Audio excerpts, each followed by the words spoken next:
नमस्कार. आज आपण अतिशय चविष्ट अशी कारल्याची भाजी बनवणार आहोत.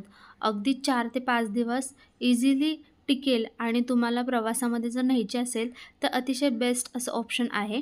तर लगेचच आपण रेसिपीला सुरुवात करूया. इथे मी कारलं जे आहे ते घेतलेलं आहे आणि त्याचे दोन्ही साईडचे जे टोक आहेत ते काढून घेतले आणि मधल्या साईडचा जो गर आहे ना तो काढून घ्यायचा आहे. जर इथे कारले जर अगदी कवळी असतील तर तुम्ही गरमधला नाही काढला म्हणजेच बिया नाही काढल्या तरी देखील चालणार आहे. पण इथे मी काढून घेते आणि बारीक असे पातळ काप करून घेणार आहे. जर तुम्हाला जाड काप करायचे असतील तरी देखील तुम्ही करू शकता.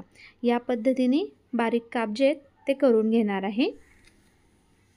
आणि आज आपण कारल्याची सुक्की भाजी करतोय, जी तुम्ही टिफिनला देखील देऊ शकता किंवा एखाद वेळेस तुम्ही वरण भात आणि तोंडी लावण्यासाठी जर कुठली भाजी बघत असाल तर हा देखील बेस्ट ऑप्शन आहे.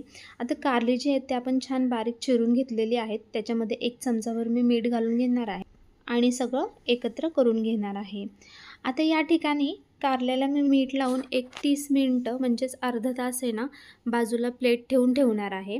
पण जर इन केस तुम्हाला जर तेवढा वेळ नसेल किंवा तुम्हाला जर ही स्टेप स्किप करायची असेल तर टोटली तुम्ही करू शकता. तर तुम्हाला काय करायचं आहे, मीठ नाही टाकायचं. डायरेक्ट भाजी चिरली, धुतली की लगेच तुम्ही फोडणी घालू शकता. आता मी इथे मीठ लावून अर्धा तास ठेवले म्हणून मी पाणी जे ते असं काढून घेते आहे. या पद्धतीने घट्ट पिळून घ्यायचं आहे जेणेकरून पाणी जे आहे ते सगळं निघून जाईल.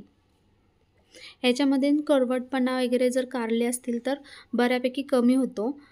त्याच्यामुळे मी ही प्रोसेस करते. जर तुम्हाला स्किप करायची असेल तर तुम्ही करू शकता. आता कढईमध्ये मी 3 चमचे इतकं तेल गरम करून घेतलेलं आहे. त्याचबरोबर मी जिरं आणि मोहरी 1 चमचा जिरं आणि 1 चमचा मोहरी हे देखील घालून घेणार आहे आणि हलकंसं तडतडायला लागलं की त्याच्यामध्ये घालणार आहोत आपण 1 चमचा म्हणजेच 5-6 लसणाच्या पाकळ्या ज्या आहेत त्या मी टेचून घेतलेल्या आहेत त्या ॲड करणार आहे. त्या देखील छान परतून घ्यायच्या आहे आणि त्याच्यामध्ये अर्धा चमचा इतकी हळद घालून घ्यायची आहे. हे एकत्र केलं की लगेचच आपण त्याच्यामध्ये कारल्याचे जे काप आहेत ते घालून घेणार आहोत आणि एकसारखे परतून घेणार आहोत. आता इथे तुम्हाला कारलं जर कुरकुरीत करायचं असेल तरी देखील करू शकता. जर तुम्हाला कारलं कुरकुरीत करायचं असेल तर मात्र तुम्हाला ह्याच्यावरती प्लेट ठेवायची नाही आहे, नाहीतर मग कारलं जे आहे ते सॉफ्ट होणार. आता मला खूप जास्त क्रिस्पी पण नाही आणि खूप जास्त मऊ पण नाही, असं मीडियम हवं आहे. त्याच्यामुळे मी सगळीकडे स्प्रेड करून घेतलेलं आहे आणि ह्याच्यावरती मी न झाकण ठेवता शिजून घेणार आहे. आता तुम्ही पाहू शकता एक 5 ते 6 मिनिटानंतरनी मीडियम गॅसवरती पाहू शकता कारल्याचा कलर कसा झालेला आहे.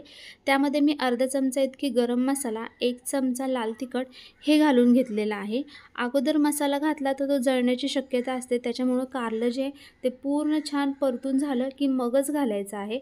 या ठिकाणी मी 1.5 वाटी इतकं आहे ना तीळ जे आहेत ना ते हलकेसे रोस्ट करून त्याची पावडर घातलेली आहे. त्याचबरोबर चवीनुसार मीठ घातलेलं आहे आणि इथे मी शेंगदाण्याचं पूड घालायचं नाही आहे. इथे तीळच वापरायचे आहेत. तिळाने खूप छान अशी चविष्ट भाजी होते.